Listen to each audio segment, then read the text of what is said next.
On enchaîne. Écoute, on enchaîne avec qu'est-ce que t'en penses un prochain prix. Oui, okay, allez, très c'est bien. parti. Alors on va parler de... On tient le rythme. Hein. Ouais. Vous avez Ça remarqué? va? Pas trop fatigué? L'audace de la résilience, ça tombe bien. Voilà, c'est le bon moment, je pense, pour le remettre. Et pour remettre cette distinction, eh bien, nous allons accueillir sur scène Mathieu Meff, qui est le CEO de Be Smart for Change. Mathieu. Bravo Mathieu.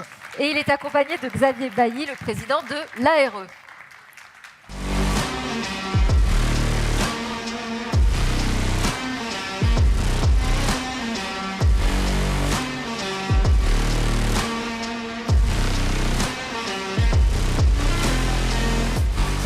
Ouais. On vous a parlé d'audace depuis tout à l'heure. Évidemment, l'audace, c'est plus facile quand on est en croissance. C'est autre chose quand ça va pas très bien. Et il fallait ce soir qu'on passe également un peu de temps sur les entreprises qui connaissent des difficultés, ces dirigeantes et ces dirigeants qui traversent des grandes crises. Alors, j'ai le plaisir d'avoir avec moi Xavier Bailly. Xavier, nous nous connaissons bien. Vous êtes le président de l'ARE. On ne présente plus l'association pour le retournement des entreprises. Grosso modo, je le dis en deux mots, la grande association des professionnels, des investisseurs du retournement de la restructuration. Vous faites en sorte que le marché du restructuring accompagne un maximum d'entreprises de la meilleure façon et évolue. Juste une question. Après une période d'accalmie, on a bien vu, post-Covid, il y a eu peu de restructuration. On a un rattrapage fort et brutal parce qu'on a 67 000 boîtes qui sont parties au tapis en 2024, soit le plus haut niveau de l'histoire. Vous remettez ce soir, Xavier, le prix de l'audace de la résilience. Quel message vous livrez à celles et ceux qui nous regardent ici et depuis chez eux et qui peuvent traverser des difficultés dans leur entreprise? Message difficile, puisque traverser une période de crise pour une entreprise, on n'y est jamais préparé. C'est particulièrement compliqué. C'est exactement la raison pour laquelle l'ARE a été créée en 2002. Ce sont les professionnels qui se sont rencontrés, qui se sont rassemblés, même concurrents entre eux, en se disant on a le devoir de faire connaître le corpus d'outils de prévention des difficultés. Les 67 000 que tu cites sont beaucoup des procédures collectives. Il existe des procédures de prévention qui sont extrêmement efficaces, probablement les plus efficaces d'Europe, voire du monde. Depuis 92, 94 et renforcé en 2005, on a un certain nombre de dispositifs extrêmement efficaces. Le but, les connaître, promouvoir l'anticipation et pouvoir, une fois que les difficultés sont passées, célébrer, comme on le fait ce soir, des rebonds remarquables. Des rebonds sympas. Donc anticipez, chère patronne, cher patron, anticipez, faites-vous accompagner, parlez-en. C'est pas un tabou. Xavier, and the winner is? Le prix de l'audace et de la résilience, pardon, le prix de l'audace de la résilience revient à Duralex. Bravo!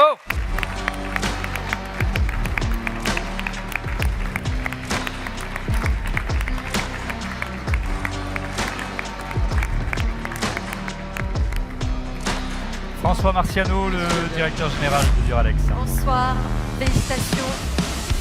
Bonsoir. Félicitations, bienvenue. messieurs. Merci. Tu commences pas, Vincent, non? Parce que d'habitude, c'est Vincent qui fait tout, je reste. Mais bon. Mais justement, c'est audacieux de faire l'inverse ce soir. Oui, d'accord. Bon. Merci. En tous les cas, un grand merci pour les 230 combattants de Duralex qui se sont battus et qui se battent encore, parce qu'on n'est pas encore les gagnants, on va avancer. Et un deuxième qui était avec moi à mes côtés, c'est Vincent, qui est encore peut-être plus résilient que moi, parce qu'il est venu dans l'aventure en lui disant « il y a une boîte qui est tombée 6 fois, est-ce que tu viens pour la redresser une dernière fois et qu'on gagne ?» Et il a dit « ok ». Vincent, Ouais, Bravo. Bravo. Bravo. Merci François. Non, tout l'honneur est à François, puisque François, c'est l'homme de l'industrie. Il a beaucoup d'expérience chez Duralex et avant dans le verre. Moi, je ne viens pas du tout du verre. Le DAS pour Duralex, c'est quoi? C'est si je vous demande aujourd'hui, ce soir, qui a déjà bu dans un verre Duralex, par exemple?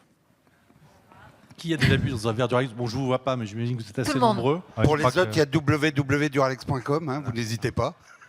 Donc le DAS, c'était tout simplement de se dire qu'après, quand on a ce type de notoriété, que même après 6 redressements, 6 liquidations, il y avait sans doute quelque chose à faire de cette marque.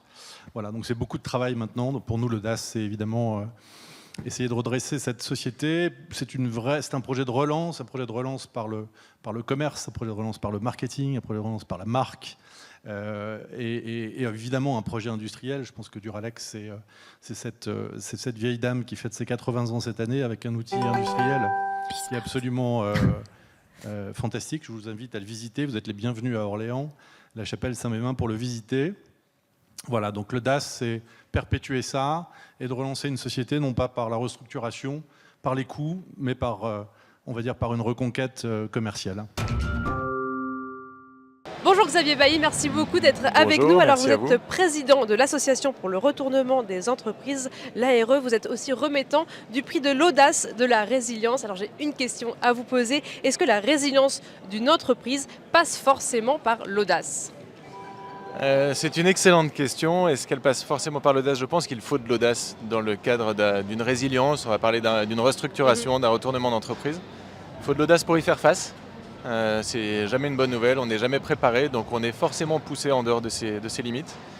Donc il y a un côté d'audace forcé. Il faut de l'audace pour examiner toutes les solutions, pour sortir du cadre habituel, pour se poser des questions qu'on n'a pas l'habitude de se poser, pour rentrer dans des analyses très multifactorielles.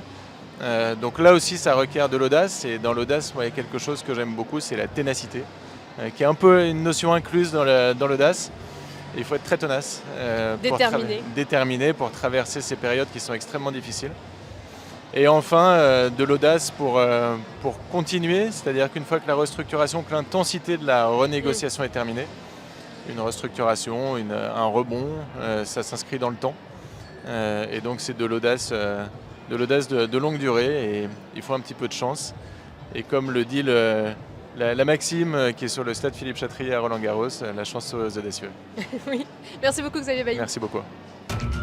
Technique ou même François Marciano, merci beaucoup d'être avec nous et félicitations pour ce prix de l'audace de la résilience. Merci à Bismart. Vous êtes directeur général de la verrerie Duralex. Alors Duralex figure parmi les entreprises souvent citées comme des exemples de résilience. Vous avez vécu plusieurs redressements et pour ce dernier, vous avez pris une décision particulièrement audacieuse. Est-ce que vous pouvez nous décrire cette décision et nous expliquer en quoi pour vous c'était audacieux pour cette entreprise ? Alors pourquoi ça a été audacieux ? Parce que d'abord il y a eu 6 dépôts de bilan juste avant, donc comment relancer cette boîte sans être le 7e dépôt de bilan ? Et ça a été de dire, on ne va pas faire un retournement classique, c'est-à-dire on ne va pas supprimer du personnel, mais on va en embaucher. On va embaucher du personnel, on va aller remettre la marque dans les pays, on va les redistribuer et on va moderniser cette marque. Et c'est passé par quoi exactement ? Alors c'est d'abord un modèle particulier quand même que vous avez choisi. Alors c'est un modèle très particulier, mais connaissant le produit, connaissant les points faibles de l'entreprise, on pouvait, avec Vincent Valin, redresser cette entreprise par le haut. Thomas, merci beaucoup. Mathieu, quelle est la suite ? tu restes avec nous puisqu'on va passer à la catégorie suivante, l'audace des quartiers. Et pour remettre cette distinction, on invite Marie-Adeline Pex, la directrice exécutive des partenariats régionaux de la création et de l'action territoriale de BPI France.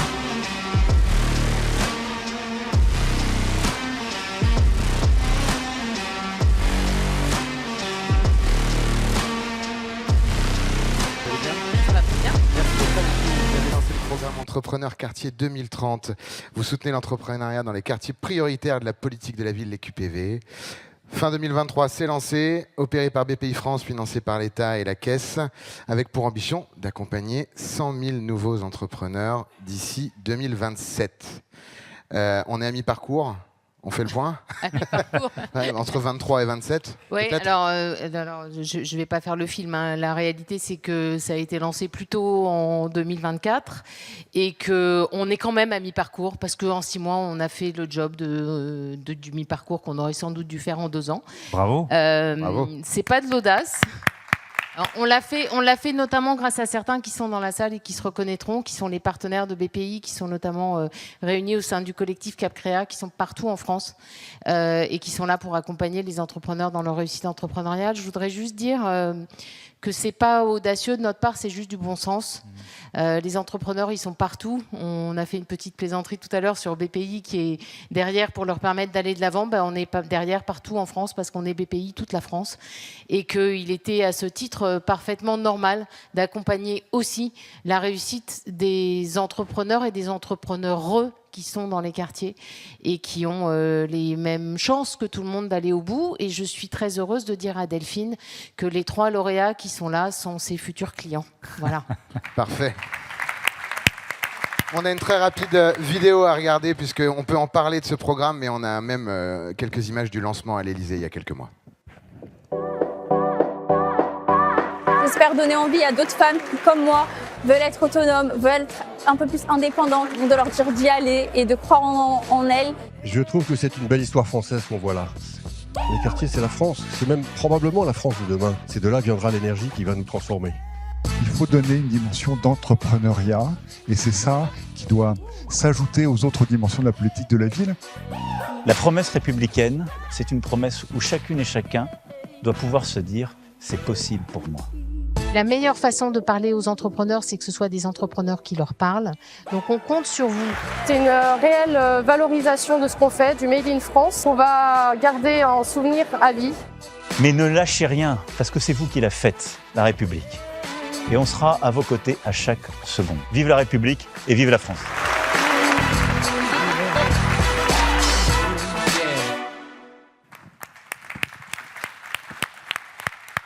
De retour sur le plateau de la nuit des audacieux, Marie-Ève Lindpex, je vous propose de nous dire quels sont les lauréats.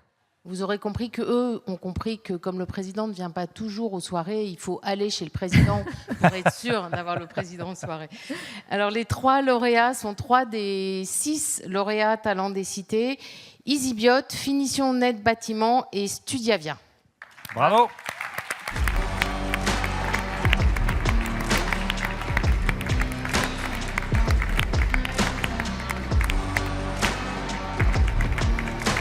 Bravo.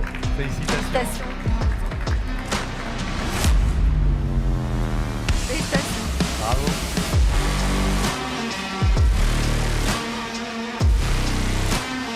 Bravo. Merci, je suis très contente d'être là aujourd'hui.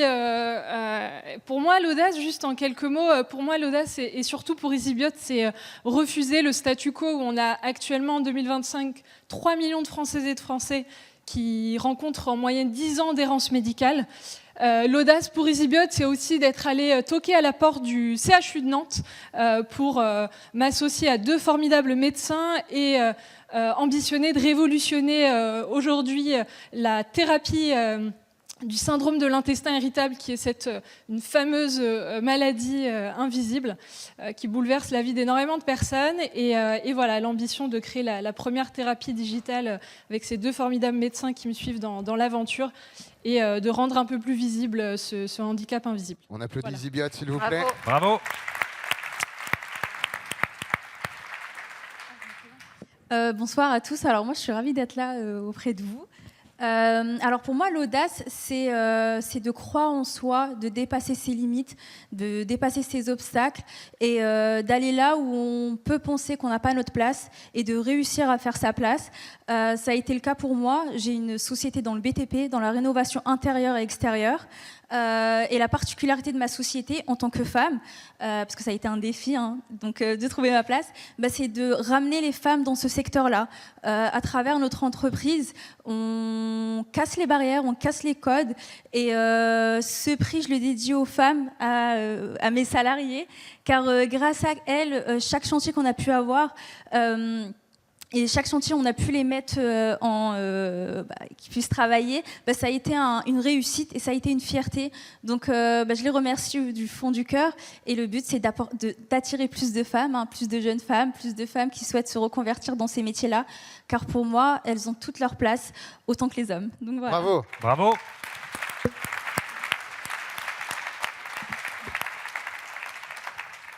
Bonsoir à tous. Très content d'être là. Nous, on agit sur le gâchis humain, pour reprendre les propos de Patrick Martin, président du MEDEF. On aide les jeunes à mieux s'orienter grâce à une IA qu'on a développée qui fait matcher le profil des lycéens avec des formations post-bac. L'idée, c'est de se dire, OK, aujourd'hui, on a trop peu d'ingénieurs, trop peu d'avocats, trop peu de médecins, trop peu de jeunes filles dans les métiers technologiques, IA, numérique. Mais pourquoi ?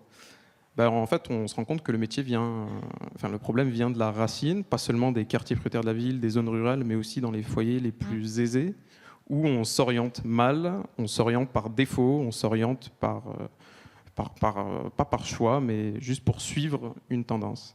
Donc on a décidé de créer cet outil pour permettre aux jeunes de vraiment trouver leur voie, pour permettre aux collectivités d'être plus proches de leurs citoyennes et leurs citoyens, et pour les entreprises, renforcer leur marque employeur et de communiquer sur leur métier en tension et les talents qu'ils veulent valoriser. Et donc supprimer les biais, parce que les jeunes femmes ne vont pas dans ces filières scientifiques à cause de biais au sein des familles. Vous avez raison. Au sein des familles, au sein de la société, au Ouais. sein de ce qu'on leur dit, parce qu'on leur dit que ça, c'est pas possible. Donc oui, on a beaucoup de travail à faire. Je dirais que l'audace est ici. Je dirais que l'audace, c'est aussi demain.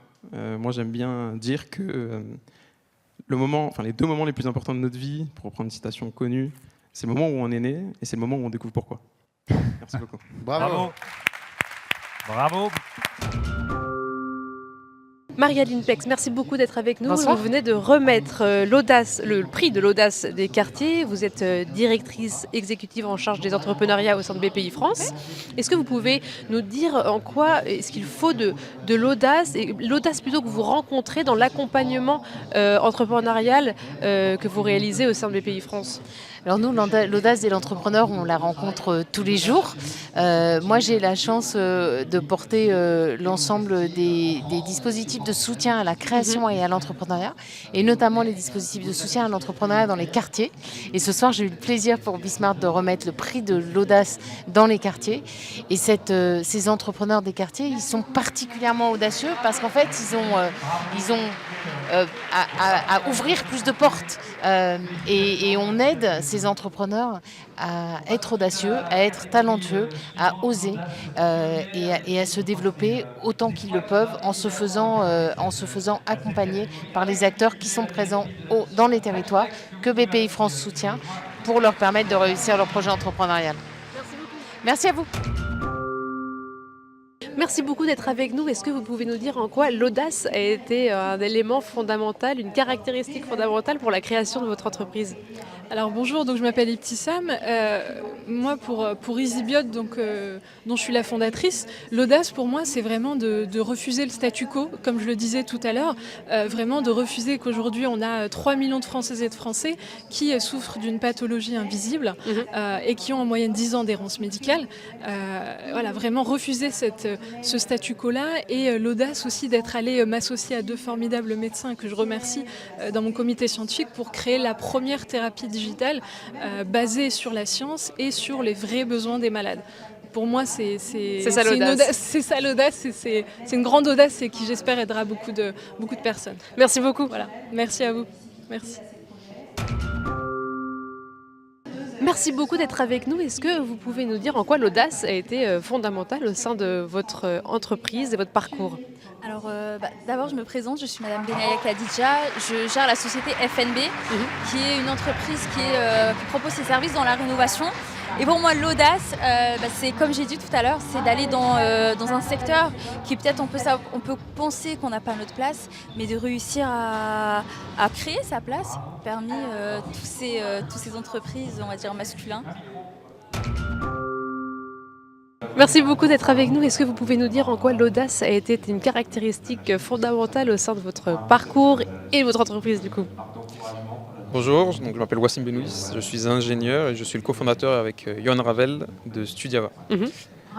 L'audace pour nous, c'est en 3 points, a été révélatrice pour l'entreprise. La première parce que dans mon parcours, j'étais pas sûr, en tout cas pas du tout guidé pour devenir ingénieur. Donc c'était ma première prise de risque de pouvoir passer le concours, faire des écoles d'ingénieurs, la classe prépa. La deuxième, c'est d'entreprendre et se dire qu'on va créer une solution qui n'existe pas sur le marché, qui est différente. On nous a dit que ça ne marcherait pas, donc on a continué. Et la troisième, c'est aujourd'hui, être présent, avoir de la résilience. Pour moi, l'audace veut dire rejoint, accompagne la résilience, qui nous permet aujourd'hui, parce que pitcher ne suffit pas, il faut qu'on aille chercher un marché. Et ça, c'est un travail quotidien. Merci beaucoup. Merci. Un mot juste pour féliciter les équipes Bismart pour ce soir et pour les remercier pour le travail. Viens là. Pour le travail que l'on abat ensemble depuis quelques mois, c'est un plaisir, un honneur. Merci. Merci aux Mathieu présentateurs, pour cette merci soirée. aux équipes. Merci beaucoup. Merci Mathieu. À très bientôt sur la chaîne. Soirée qui n'est pas terminée. On enchaîne avec un nouveau prix. Cette fois, on va parler de l'audace d'entreprendre. Ah, celle-là, vous la connaissez certainement. Alix Nguyen va monter sur scène avec la remettante Moussa Camara, qui est des Déterminés. Pardon. Et je ne vous ai pas présenté Alix Nguyen parce que je pensais que tout le monde la connaissait, mais je vais quand même rappeler parce qu'elle a de nombreuses émissions sur la chaîne. Je suis jaloux parce que c'est l'une des seules à ne pas avoir Smart dans ses titres d'émission. Manager, l'Odyssée, For Good, Santé Future.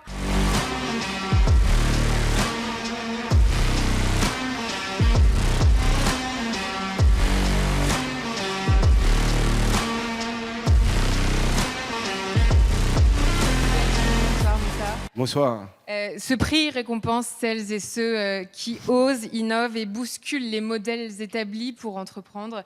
Et qui mieux que Moussa pour en parler avec les Déterminés. Vous accompagnez depuis près de 10 ans des entrepreneurs de tous horizons.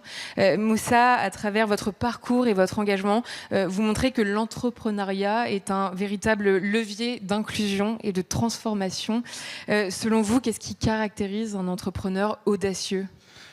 Déjà, bonsoir et merci pour l'organisation de cette soirée. Depuis le début de la soirée, on voit des entrepreneurs exceptionnels et on valorise tout ça. Et nous, c'est ce qu'on essaye de faire quotidiennement dans les territoires. Et pour nous, ce qui caractérise un entrepreneur audacieux, c'est quelqu'un qui est déterminé, c'est quelqu'un qui est engagé, qui se bat. Même quand parfois il peut être dos au mur, finalement, il trouve des réponses et il trouve la force d'aller encore plus loin. Et pour la petite anecdote, avant d'appeler notre projet Les Déterminés, ça a s'appeler Les Audacieux. Donc, c'est une confidence. Pas beaucoup de gens le savent dans la salle, mais en réalité, être déterminé, être entrepreneur, c'est l'audace. Hein. C'est cet esprit d'oser des choses, même quand forcément, parfois, tout n'est pas réuni entre nos mains. Et je dis souvent, le talent est partout. C'est les opportunités qui ne le sont pas. Et nous, notre rôle, c'est de créer le pont et les passerelles entre les talents et les opportunités. Merci beaucoup, Moussa. Merci. Bravo. Et il est maintenant temps de découvrir le lauréat du prix de l'audace d'entreprendre. Le lauréat du prix Audace d'entreprendre revient à Phoenix. Bravo. Je vais l'applaudir. Jean Moreau, le cofondateur de Phoenix. Bonsoir. Bonsoir. Bienvenue. Bienvenue, Simon. Félicitations. Ah, c'est Simon Baldiero. Oui. Félicitations à vous et à toute l'équipe de Phoenix. Votre engagement contre le gaspillage prouve que l'audace entrepreneuriale peut être à la fois rentable, responsable et solidaire. Bravo. Un message pour le public ? Oui, merci beaucoup. Bonsoir. Je suis très fier de cette récompense qui va aller droit au cœur de nos 200 salariés. D'autant plus que l'audace, il se trouve que c'est l'une des 4 valeurs de l'entreprise. Donc on parle beaucoup d'audace chez Phoenix, comme on parle d'optimisme, de transparence et de solidarité. Puisque Phoenix est une entreprise, je ne suis pas cofondateur, je suis le directeur général aujourd'hui, ça a été fondé il y a une dizaine d'années. C'est une entreprise qu'on appelle de statut ESUS, donc une entreprise solidaire d'utilité sociale. Et effectivement, chez Phoenix, ça a été créé au départ avec la volonté de bouger les lignes et d'avoir un impact environnemental fort, mais également un impact sociétal, puisque notre enjeu, c'est d'accompagner nos clients pour diminuer le gaspillage, notamment alimentaire, mais aussi pour faciliter la distribution des invendus aux associations caritatives. Et donc, on travaille avec plus de 3000 associations caritatives. L'an dernier, on a sauvé, par exemple, 75 millions de repas. Et donc, voilà, il y a encore beaucoup de chemin. Il y a eu beaucoup d'avancées depuis une dizaine d'années avec des lois successives, la loi Garot, la loi AGEC, qui vont dans le bon sens, mais il y a encore un Français sur 3 en situation de précarité alimentaire. On a encore 4 millions de tonnes de nourriture qui sont perdues chaque année. Donc il y a encore beaucoup de travail, mais l'audace chez Phoenix, c'est de continuer à investir. On a un modèle économique solide et on investit en France, on investit au Portugal, on investit aussi en Espagne maintenant, où l'on est. Et au-delà du gaspillage alimentaire, on s'est développé depuis quelques années sur le gaspillage tout court. Donc on est sur d'autres secteurs également que le secteur de la grande distribution alimentaire. Merci beaucoup. Merci beaucoup, Simon, et bravo à toutes les équipes de Phoenix. Merci, bravo. Vous pouvez repartir avec votre trophée. Félicitations, merci à tous les deux. Moussa Camara, merci beaucoup d'être avec nous. Alors, vous avez remis le prix de l'audace d'entreprendre. Vous êtes président fondateur de l'association Les Déterminés. Et je voulais savoir si l'audace était vraiment une qualité requise que vous retrouvez chez tous les entrepreneurs que vous accompagnez et qui réussissent. Est-ce que audace veut dire réussite? Audace ne veut pas forcément dire réussite, mais audace veut dire entrepreneur. Parce que un entrepreneur est audacieux par nature. Et surtout, voilà, moi, pour la petite anecdote, nous, à l'époque, avant d'appeler le projet Les Déterminés, on allait appeler ça les audacieux. Ah, bah ça tombe bien. Vous savez que l'audace, c'est une caractéristique qui aussi fait partie prenante d'un entrepreneur. Parce qu'un entrepreneur a besoin beaucoup de force et d'envie quand on entreprend, parce que c'est pas simple tous les jours. Et des fois, on peut être confronté à des difficultés. Et là, il faut beaucoup d'énergie, de détermination et de l'audace surtout. Et de casser les codes, d'aller au-delà de ce qu'on Oui, de casser les codes. C'est un quotidien tous les jours, quoi. Nous, on accompagne des entrepreneurs à travers toute la France avec des profils différents et des parcours différents et des projets ambitieux. Et ce qui se dégage en eux, c'est déjà le travail. Une qualité qui est hyper importante parce qu'il n'y a rien sans rien. Mais parfois, ce qu'on avait visualisé dans l'idéal ne se passe pas comme prévu. Donc, il faut avoir beaucoup de résilience et surtout, il faut être courageux pour entreprendre. Mais c'est une magnifique aventure qui nous transforme et qui transforme les gens qui nous accompagnent dans cette aventure. Merci beaucoup, Moussa Camara. Merci à vous. Merci beaucoup Simon Baldero d'être présent avec nous. Bravo pour ce prix de l'audace d'entreprendre. Vous êtes directeur général de Phoenix, entreprise qui accompagne dans la démarche de réduction du gaspillage. Est-ce qu'il a fallu être particulièrement audacieux, surtout je pense au début de l'entreprise, casser les portes qui auraient pu être fermées? Il a fallu être extrêmement audacieux. Alors j'étais pas là à l'époque, il y a eu 2 cofondateurs qui effectivement il y a une dizaine d'années ont décidé de créer cette nouvelle activité qui était d'aider les acteurs de la grande distribution alimentaire à mieux travailler avec les associations caritatives et faciliter le don aux associations. Donc c'était tout nouveau à l'époque. Et par quoi s'est passé du coup ces prises de risques? C'est passé par le fait de convaincre des investisseurs, également de croire au projet, de croire qu'on pouvait accompagner bien mieux ce secteur associatif et donc créer une entreprise qui a un statut ESUS, donc un statut solidaire d'utilité sociale, mais avec un but lucratif. Donc c'est extrêmement ambitieux d'avoir embarqué un certain nombre d'investisseurs qui croient en projet, qui ont réussi à monter une entreprise qui est aujourd'hui avec un modèle économique parfaitement vertueux. Merci beaucoup. Merci à vous. On passe tout de suite à la catégorie suivante, l'audace pionnière. Delphine, je crois que c'est toi qui vas évidemment incarner cette catégorie avec Julie Huguet, la directrice de la mission French Tech.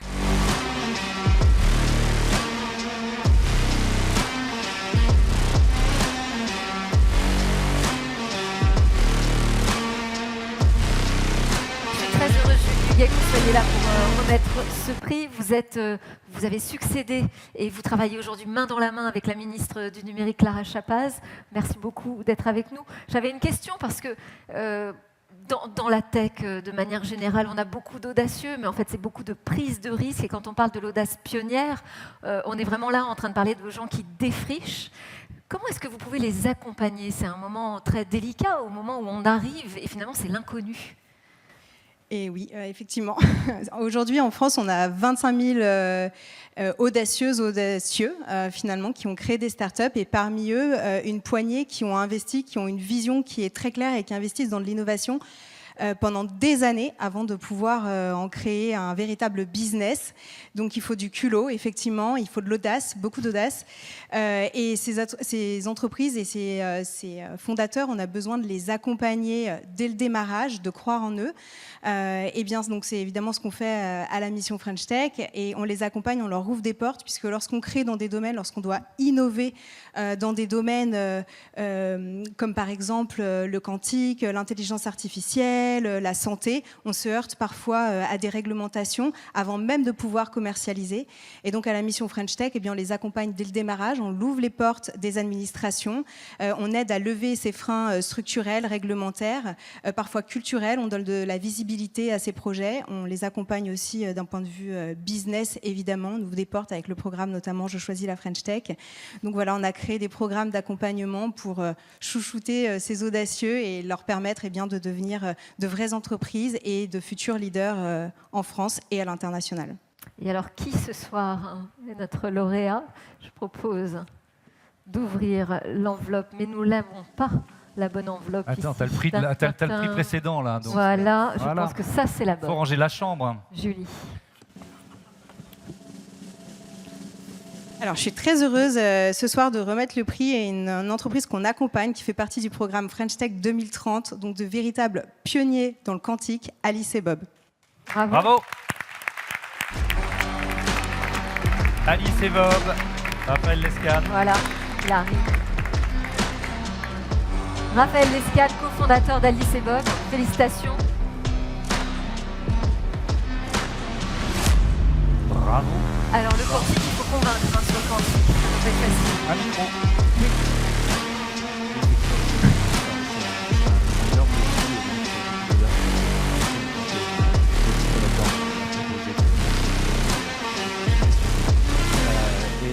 Et donc c'est un défi à la fois technologique parce que c'est compliqué de construire un ordinateur quantique, mais c'est aussi un défi parce que la compétition est rude. Il y a des Google, des Amazon, des IBM qui sont aussi dans cette course-là, et donc on travaille vraiment d'arrache-pied pour être dans la course et pour être en compétition avec eux. Donc un peu d'audace aussi de ce côté-là.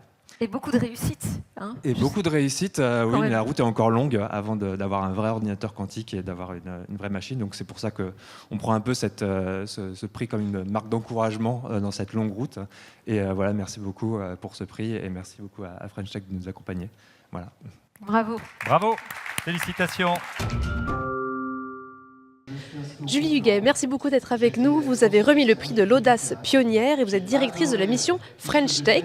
Alors j'imagine que vous rencontrez des entrepreneurs tous les jours, des gens qui sont audacieux, mais est-ce que vous rencontrez souvent, ou qu'est-ce qui les différencie des gens qui sont vraiment en rupture, qui sont pionniers de leur secteur ? Je pense qu'il y a 3 sujets. Le premier, c'est la vision, avoir une vision très claire. Et la deuxième, c'est être en capacité d'exécuter cette vision. D'accord. Et je dirais que le troisième point, quand on est dans de la vraie innovation de rupture et qu'on va trouver les vrais pionniers, ce sont ceux qui ont une vision où ils sont capables d'investir sur des technologies, parfois pendant des années, avant d'en créer un vrai business, un vrai produit. Et c'est là où on est dans des vraies innovations de rupture. Et donc on associe ça forcément à la technologie, même si je sais que c'est votre mission, mais la technologie joue un rôle fondamental dans cet aspect pionnier. Oui, tout à fait. On parle d'investissement technologie, par exemple, c'est très parlant dans le domaine de la santé, où on va pouvoir utiliser la technologie pour pouvoir accélérer les temps de recherche de médicaments. Donc on utilise la technologie en avance de phase avant même d'aller dans un laboratoire, par exemple. Donc c'est vraiment l'utilisation de la technologie pour défricher, innover, créer les solutions de demain. Merci beaucoup. Merci. Raphaël Lescane, bonjour, merci beaucoup d'être avec nous. Alors, félicitations pour ce prix de l'audace pionnière. Vous êtes CTO et cofondateur d'Alice et Bob, un leader mondial dans la course à l'informatique quantique. Vous avez annoncé récemment une levée de fonds de 100 millions d'euros. Est-ce que, en tant qu'entrepreneur dans ce secteur de l'informatique quantique, vous avez l'impression de naviguer dans un secteur où il faut tout créer, où il faut ouvrir des portes qui étaient fermées jusqu'à présent ?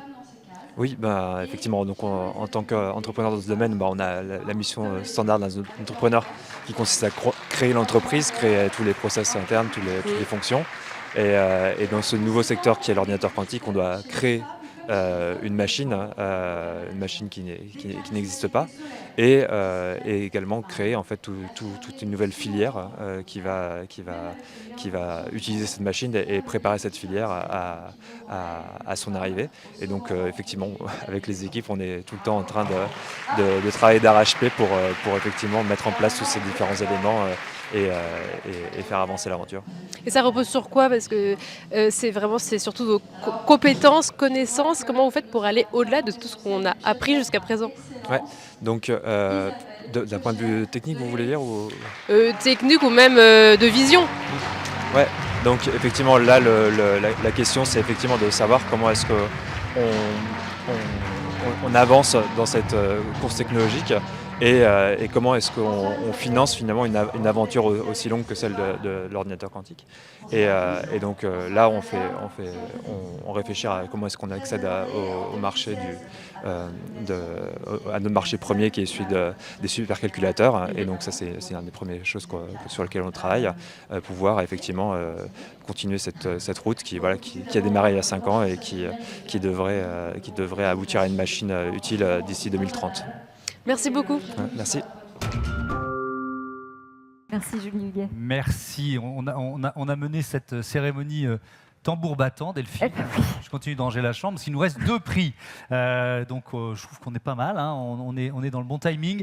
Il y a quand même eu une multiplication là d'expériences, de bonnes pratiques, de belles idées à partager. Et j'espère que les unes et les autres, vous repartirez d'ici encore plus inspirés. On va maintenant parler de l'audace de se transformer. Et pour remettre ce prix, j'accueille sur scène Nicolas Juchat, rédacteur en chef adjoint de Be Smart for Change, accompagné de Denis Terrien, le président de l'IFA.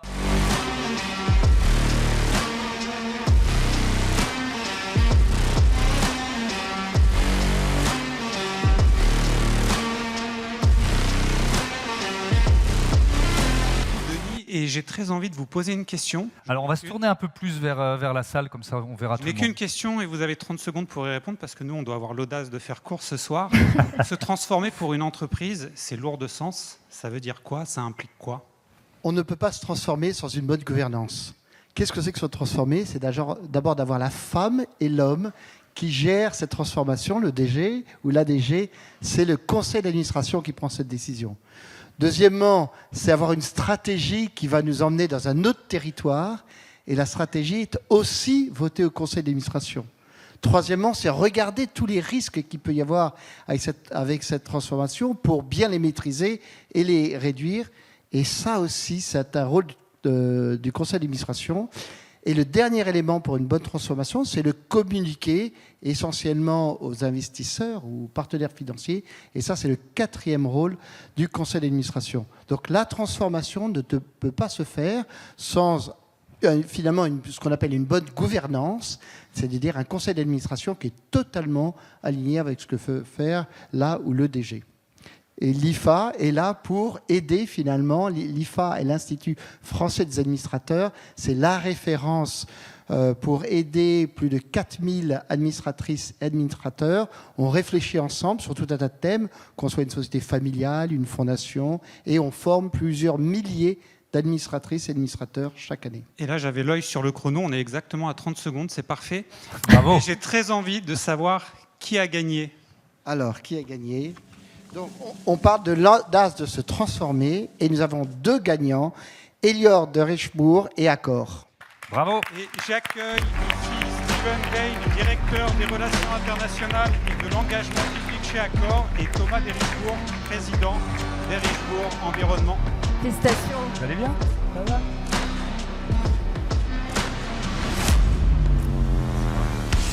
Bravo. Merci à tous les deux, félicitations. Et on va faire simple. Chacun un mot. C'est qu'est-ce que vous vous souvenez, qu'est-ce que vous retenez de votre Avancez-vous un transformation peu, que personne ne tombe. Merci. Alors d'abord, au nom de Sébastien Bazin, qui est le président directeur général du groupe Accor, je voudrais vous remercier pour ce prix. Nous sommes vraiment très flattés. Alors, ce n'est pas de tout repos d'être dans une équipe qui se transforme, à suivre comme ça un président directeur général aussi visionnaire, aussi futuriste. Sébastien est arrivé il y a 10 ans, donc il y a aussi de la résilience et de la longueur qui fait partie effectivement de l'audace. Ce n'est pas juste un coup comme ça. Et c'est quelqu'un qui a trouvé une entreprise qui était peut-être un petit peu endormie, qui avait été fondée par 2 audacieux, Paul Dubrul et Gérard Pélisson, dans les années 60. Et il a su aujourd'hui nous transformer en nous positionnant clairement sur le digital. Nous qui étions une entreprise très opérationnelle, une entreprise qui exploite des hôtels. Très clairement, aujourd'hui, nous sommes distributeurs, nous sommes animateurs d'un programme de loyalty très important qui nécessite aussi de grosses ressources digitales. Nous sommes mieux positionnés à l'international. Nous sommes vraiment un groupe totalement multiculturel aujourd'hui, alors que nous étions quand même très français. Et puis, il nous a positionnés sur le luxe. Et il a pratiquement fondé, un nouveau segment qui est le segment lifestyle, qui sont des hôtels un petit peu décalés, avec des marques peut-être nouvelles que vous ne connaissez pas, je ne sais pas, qui sont Mama Shelter, Hoxton, Mondrian, voilà, donc des nouvelles marques et, qui aujourd'hui font le nouveau secteur de l'hôtellerie. Merci. Et dans la même lignée, une question pour vous, Thomas, un peu peut-être plus ciblée, mais je vais vous donner mon micro. Quand on se transforme, il y a beaucoup de gens à convaincre, et notamment les gens à la base, les gens qui font la vie de l'entreprise. Ça, comment on fait? Les opérationnels. Exactement. Nous, on s'est beaucoup transformé. Nous, on est une famille. C'est la famille de Richebourg. Tout ça est parti de mon grand-père. Petite estafette dans les années 50 et aujourd'hui on a un immense groupe, plus qu'une multinationale même, puisqu'on est 145 000 collaborateurs, répartis dans 2 grands secteurs d'activité, l'environnement, le recyclage des métaux ferreux et non ferreux, et toute la partie Elior Group, la restauration collective, où il y a plus de 135 000 personnes. Donc évidemment, nous on s'est transformés au fur et à mesure de toutes ces générations. Moi, je suis avec mon frère, Boris de Richebourg, qui gère toute la partie Elior Group, et moi dans l'environnement. Et notre père, Daniel de Richebourg, qui est toujours dans l'entreprise, donc il y a beaucoup de fierté de voir tout ce chemin parcouru. Et évidemment, on a la politique de la pyramide à l'envers. C'est du bas vers le haut, de repartir de la cantinière, de ce qu'il y a dans l'assiette, qui fait quoi, comment, les chefs qui préparent, les circuits courts, et de retrouver du sens dans tout ça. Et aussi, c'est d'emmener, d'accompagner tous nos collaborateurs avec nous dans cet esprit très familial. On est très fiers parce qu'on porte un nom qui est une marque, et tout ça, c'est depuis mon grand-père. Et je remercie Bismart pour ce beau prix. Hein, on le partagera en interne avec tout le monde, et puis on va continuer et de se transformer, d'avancer, et surtout d'entreprendre. Bravo, bravo à tous les deux, et merci. J'ai une question, parce qu'il y a quand même un secret ici. Thomas s'est aussi transformé. Est-ce que tu peux parler de ta transformation personnelle, parce que c'est assez unique? Oh là. Oui. Allez-y. Bon, alors moi on a plusieurs vies dans une vie. Moi j'ai eu une vie avant. Moi avant, je voulais pas rentrer dans l'entreprise familiale tout de suite avec mon grand-père, mon père qui m'attendait au bout du chemin. Donc je me suis inscrit au cours Florent. J'ai été avec Francis Huster, je fais du théâtre. J'ai adoré tout ce que j'ai fait. Et si je suis là aujourd'hui, c'est grâce à toute cette première expérience de vie.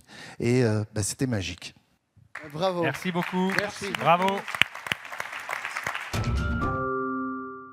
Thomas de Richebourg, merci beaucoup d'être avec nous et félicitations pour ce prix que vous avez reçu de l'audace de se transformer. Alors vous êtes président de Richebourg Environnement et de Richebourg a subi une transformation assez forte il y a quelques années en restructurant le géant de la restauration collective Elior. Est-ce que vous pouvez nous dire en quoi l'audace a été au cœur de cette transformation? Eh oui, alors effectivement, il y a eu une transformation énorme dans ce groupe, Elior Group, qui est géré et dirigé par mon frère Boris de Richebourg, où il a fallu tout reprendre à zéro, c'est-à-dire de retourner la pyramide et de repartir du bas vers le haut et d'aller directement chez la cantinière, en bas, dans les assiettes, voir ce qui s'y passe. C'est un métier extraordinaire. De nourrir plus de 3 millions de personnes par jour, c'est quelque chose qui est juste incroyable. Et puis redonner aussi beaucoup de sens à tout ça, avec des circuits courts, avec des produits français, des produits de saison, et puis d'essayer de remettre du goût aussi. Elior Group, c'est la première entreprise où il y a le Nutri-Score, et on peut donc vérifier, contrôler toute cette filière achat que nous avons, et aussi dans les territoires avec les agriculteurs, avec tous ceux qui font toute cette incroyable entreprise. Et tous les jours, voilà, on est fiers et heureux de faire ces 3 millions de repas par jour. Stéphane Daines, merci beaucoup d'être avec nous et félicitations pour ce prix de l'audace de se transformer. Vous êtes directeur des relations internationales et de l'engagement public au sein du groupe Accor. Est-ce que vous pouvez nous parler d'une initiative récente qui illustre particulièrement cette audace de transformer du groupe Accor? Alors d'abord, je parle en nom de Sébastien Bazin, qui est le président directeur général du groupe Accor, qui est vraiment la personnalité audacieuse dans le groupe et qui nous emmène tous vers de nouveaux horizons.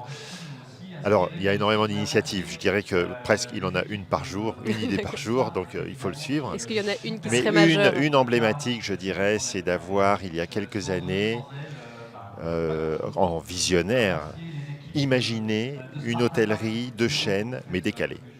Et en fait, c'est un concept un peu contradictoire, puisque de l'hôtellerie de chaîne, historiquement, c'est fondé sur l'homogénéité, la standardisation, quelque part quelque chose que les gens reconnaissent spontanément comme étant exactement égal à Santiago du Chili, à Paris, à Shanghai.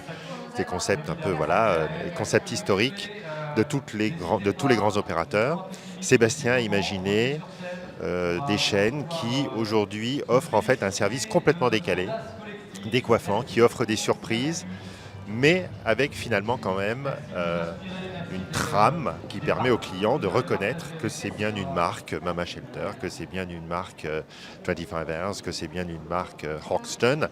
Alors Sébastien, il a été acheté souvent des marques qui étaient toutes nouvelles, qui étaient dans une phase de croissance, de puberté, et puis il a su les intégrer au groupe Accor en respectant leur ADN. Je crois que c'est ça, c'était la vision d'aller chercher des petits groupes et sans les étouffer, de leur faire bénéficier de la force d'un grand groupe.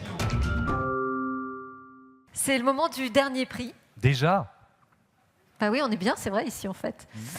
C'est le moment du dernier prix et ce sera le prix de l'audace de montrer la voie. Et alors pour remettre cette distinction, on va accueillir sur scène Judith Aquien, qui est présentatrice d'Inclusion for Change. Bonsoir. Bienvenue Judith, directrice de la rédaction de Décideurs RH, accompagnée de Marie-Virginie Klein, présidente de Willa.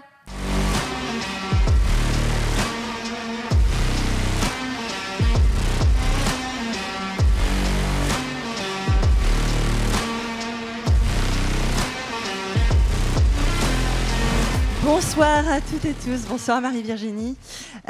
Pour ce prix, déjà je suis très ravie de le remettre puisque c'est évidemment un prix important à mes yeux, important à mon cœur, à titre tout à fait personnel et professionnel. L'audace de montrer le chemin, c'est déjà de savoir le révéler et donc de savoir le défricher, surmonter beaucoup d'obstacles et in fine créer un chemin qui soit suffisamment clair pour qu'il soit rempli de personnes pour le prendre à leur tour. Et donc de devenir, d'endosser la responsabilité d'être un rôle modèle. Marie-Virginie, vous êtes à la tête, vice-présidente de l'accélérateur de mixité dans la tech Willa. Est-ce que vous pouvez parler justement de ce qu'il reste à faire pour parvenir à un chemin rempli de femmes talentueuses? Alors le chemin reste très long. Je me permets de rappeler rapidement quelques chiffres, mais parmi aujourd'hui les femmes qui diraient un groupe du CAC 40, nous n'en avons que 3 sur 40.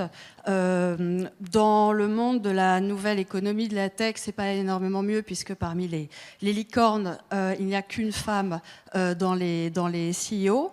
Donc le chemin ne va pas se faire tout seul. Donc il y a beaucoup de progrès à faire. Chez Willa, on accompagne chaque année 150 femmes à monter leur entreprise dans la tech et plus largement 500 femmes qui osent prendre toute leur place dans le monde économique. Et si j'avais un conseil à donner, la question est longue, mais un seul conseil à donner, s'il vous plaît, arrêtez de parler de leadership au féminin parce que c'est enfermant. Et puis, parce que finalement, on s'enferme nous-mêmes, nous les femmes, dans ces cases. Et finalement, les femmes sont des êtres humains comme les autres, avec leurs forces, leurs faiblesses, leur grandeur, leur petitesse. Et par conséquent, il existe chez les femmes comme chez les hommes des bons et des mauvais managers, des charismatiques, des solaires, des discrètes, des humbles. Et affirmer et sous-entendre le contraire, même avec les meilleures intentions du monde, c'est faire le lit du différentialisme qui nous relègue, nous les femmes, au second rang depuis la nuit des temps. Bravo. Bravo. Bravo. Alors maintenant, on veut savoir qui est la lauréate de l'audace de montrer le chemin. Alors, je vois que nous allons faire monter sur scène une pionnière par excellence, Isabelle Kocher de l'Eritz. Bravo. Bravo. Bravo.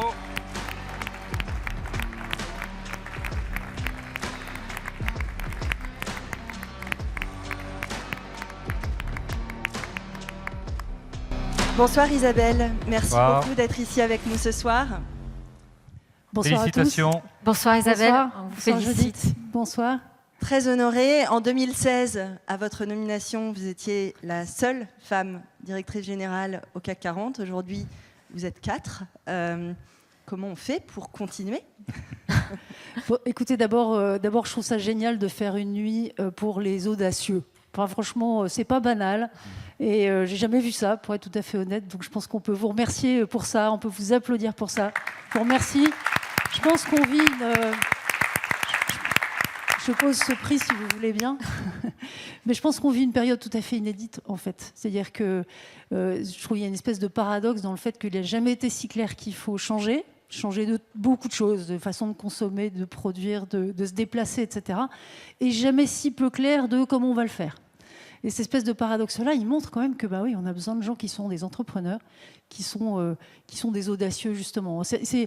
Il y a un parallèle que j'aime bien, que j'entendais l'autre jour. En fait, c'est un peu toute la différence qu'il y a entre un voyageur et un explorateur. Un voyageur, il y a une route qui est toute tracée, c'est assez facile. À mon avis, c'est boring un peu, mais explorateur, c'est différent. Voilà, il faut cette audace et je pense qu'on a beaucoup de chance de vivre cette période dont on parlera dans les livres d'histoire, je crois, et dans laquelle il faut réinventer tellement. Voilà. Donc je crois qu'on peut se réjouir.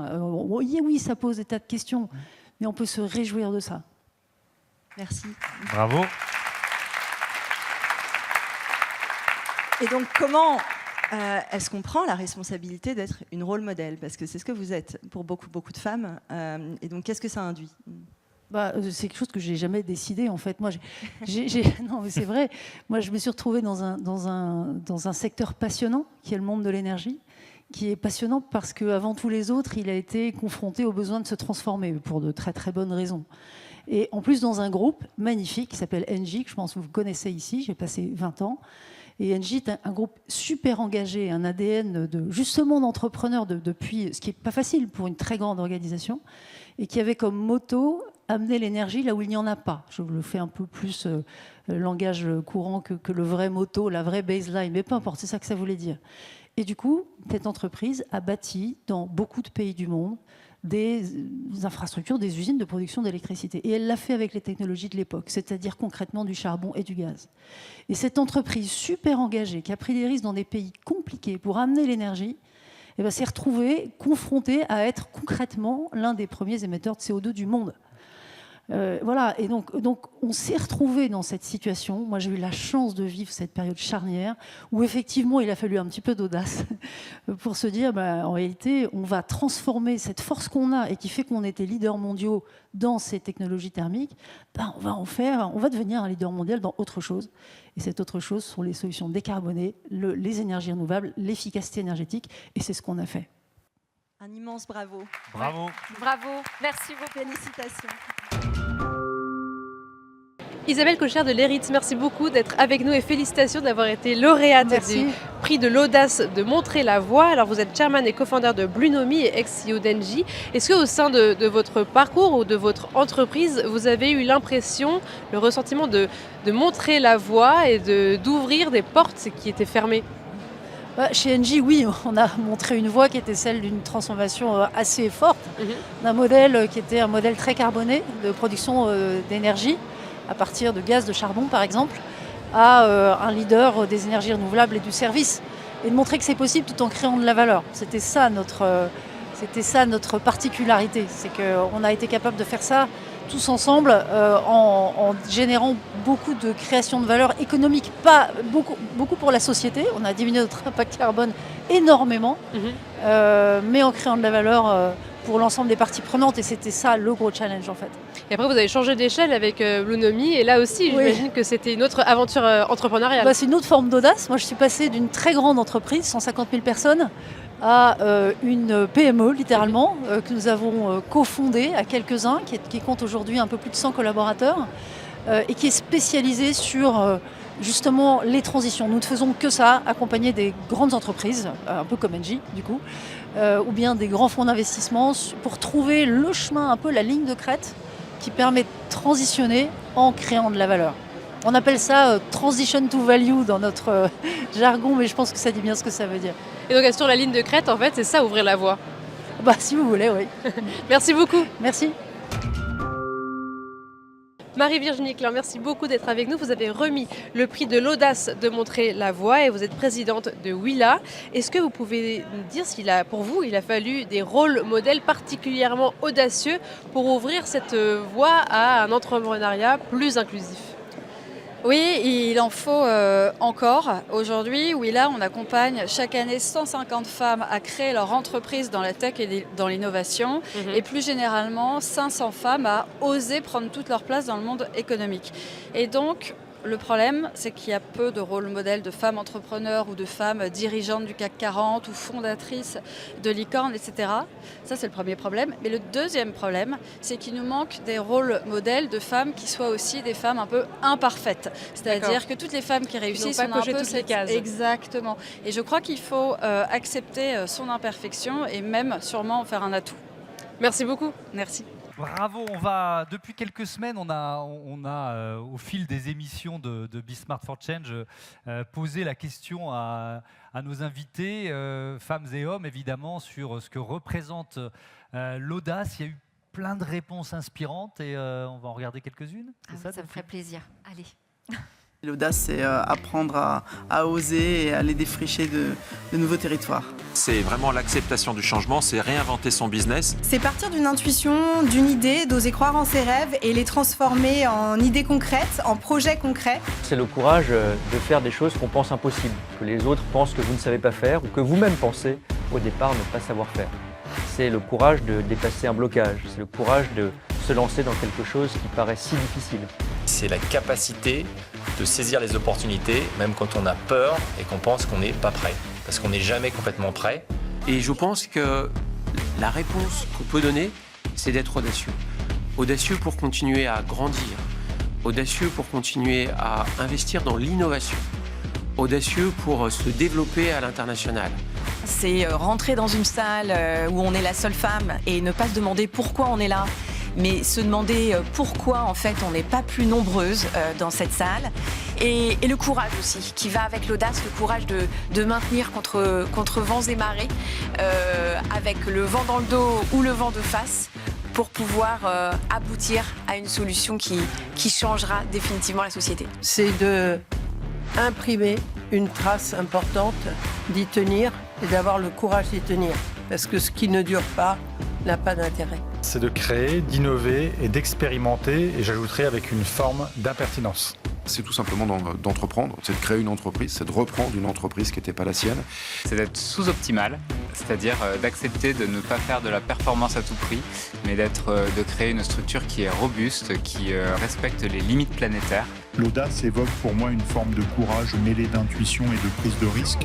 C'est la capacité à sortir des sentiers battus, à oser là où d'autres hésitent, à défier les conventions ou les limites imposées. Moi, je voudrais... Bravo. Bravo. Je voudrais remercier tous ceux qui viennent dans nos émissions et qui partagent comme ça leur expertise, leur intelligence avec nous tous les jours sur Be Smart for Change. Oui, on en sort enrichis nous aussi, inspirés nous aussi. Je voudrais remercier les équipes de Be Smart, évidemment, qui nous permettent, alors nous on incarne, c'est facile de prendre la lumière, mais sans eux, sans elles, on ne serait pas grand-chose. Donc je voudrais remercier les équipes de Smart Impact, du boulot que vous faites tous les jours à mes côtés. Merci, merci. Et de Smart Tech et de toutes les émissions. Je pense que tous les présentateurs sont d'accord pour vous remercier. C'est la fin et donc c'est le moment de la photo de famille. Donc ça prend toujours un peu de temps, mais c'est pas grave. Les lauréats, les remettants, vous pouvez revenir sur scène. On va faire Gaël une photo aussi de famille. pour nous avoir évidemment, offert cette Gaël, soirée. Mathieu, venez. N'hésitez pas. On est toujours un peu timide, mais c'est le moment. Revenez sur scène. On va pouvoir se féliciter de notre audace collective. Merci beaucoup. Bienvenue. Merci de nous inspirer. Merci des parcours que vous avez partagés avec nous ce soir. Venez. Ouais. Oui, les remettants sont là. C'est très bien. Bon ben voilà, c'était une première. Bravo. C'était une première, les premiers trophées des. Je cherche ma copine, elle est là. Allez-y, ça va. Venez. C'était les premiers trophées des audacieux. Ça va Premier trophée aussi créé par Be Smart for Change, donc c'est quand même un moment très émouvant pour nous ici au Carrousel du Louvre. C'était quand même un cadre super prestigieux. Et donc, merci évidemment à Gaël d'avoir choisi ce cadre pour nous accueillir aujourd'hui. C'était aussi une émission de télé, donc merci à toutes et à tous d'avoir suivi cette émission que vous allez pouvoir voir. Si vous venez d'en prendre juste la fin, ne vous inquiétez pas, elle sera rediffusée, multidiffusée sur notre antenne. Samedi à 20h30 sur la chaîne. Notamment samedi 20h30. Vous pouvez revoir toute cette émission. Merci, bravo. Je crois que c'est le moment d'un grand Merci, hurrah merci collectif. à tous. Bravo.